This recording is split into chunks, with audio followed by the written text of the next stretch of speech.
And it gets really, really interesting because as we see, more and more regulation is on the way, and nearly all cryptocurrencies will be regulated as securities, according to CEO of NYSE's parent company.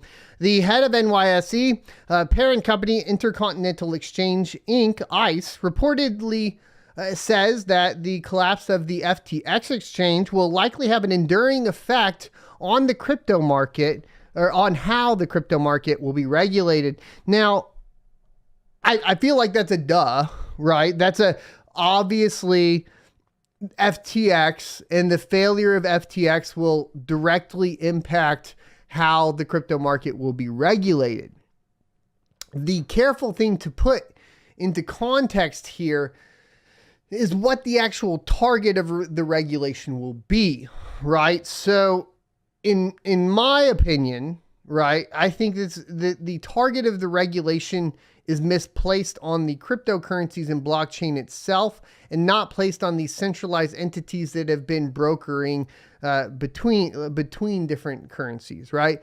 So what I mean by that is I think we need stronger regulations surrounding things like Coinbase, Crypto.com, FTX, Binance, these centralized entities. I think that there should be no case in which you are a private centralized entity that sells their own token, right? That's the sort of regulation I would think would be common sense regulation. Like I've said before, the interaction between centralization and decentralization, or the interaction between a centralized exchange and the individual, should purely be for the regulated participation within the fiat currency you wish to participate in, based on the society rules that you decide to adhere to. So what I mean by that is that as long as it floats in this digital world, right, it should remain outside of regulation. Now, I realize that this has never actually played out. This argument is actually pretty old when it comes to the digital transformation. We could go back to the 90s and talk about the cypherpunks. We could talk about encryption, email encryption, how they utilized utilized terrorism and, you know, the Middle East to scare everybody into basically giving up their right to privacy, and then poof, all the right to privacy is gone, and anybody that brings it up is basically sent to Russia. That is essentially how that ended up playing out, and that is probably how it ends up playing out with digital currency, if we're being completely honest. But in an ideal world, I think that's where it's supposed to sit, right? And I hope that is where it goes. But once you get out of the digital world, right? We get out of the digital world. We have our financial freedom within that digital world. We want to participate within a society that is still based around a fiat currency. I understand there being rules and regulations surrounding your transfer into that society from the digital world to participate within it. And that is where the centralized exchange right now can be utilized as a service and be regulated by whatever governments are currently in charge of that society, right? So that's kind of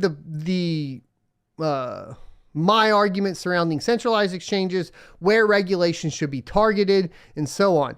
We could, of course, argue that people need protection from investing within, potential scams and so on.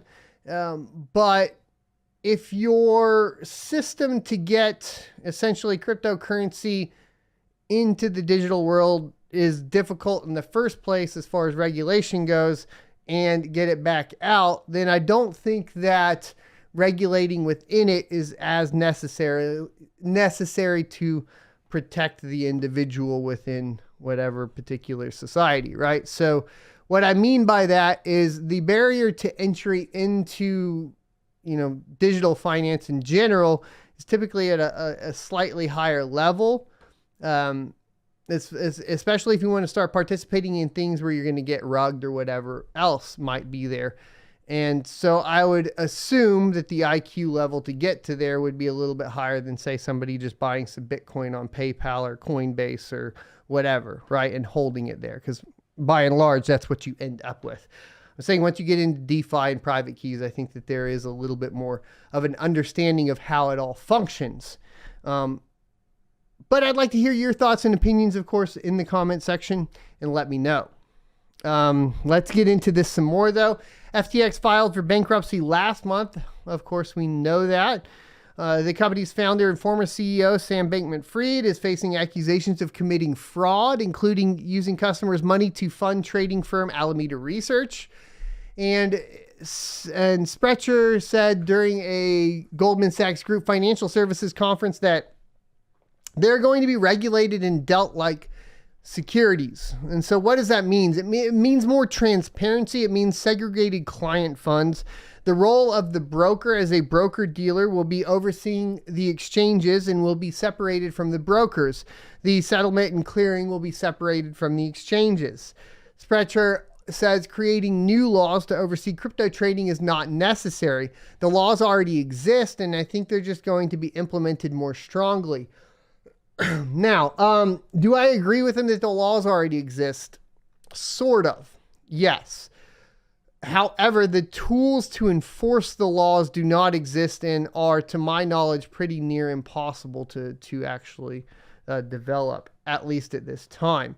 So the law can exist, but without the ability to enforce said law, it's kind of a moot point.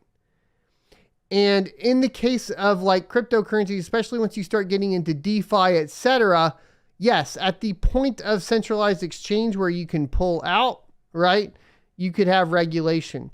But outside of that, within like the digital wild west of cryptocurrency, there are not tools available to implement any sort of enforcement of these proposed regulations or laws that already exist. Thanks for checking out this clip from the Crypto Mining Show. You can check out the full episode here or more crypto content down here. Also, I'd like you to check out my locals page at sonofatech.locals.com where you can become a member for free or choose to be a $5 a month supporter that unlocks additional content.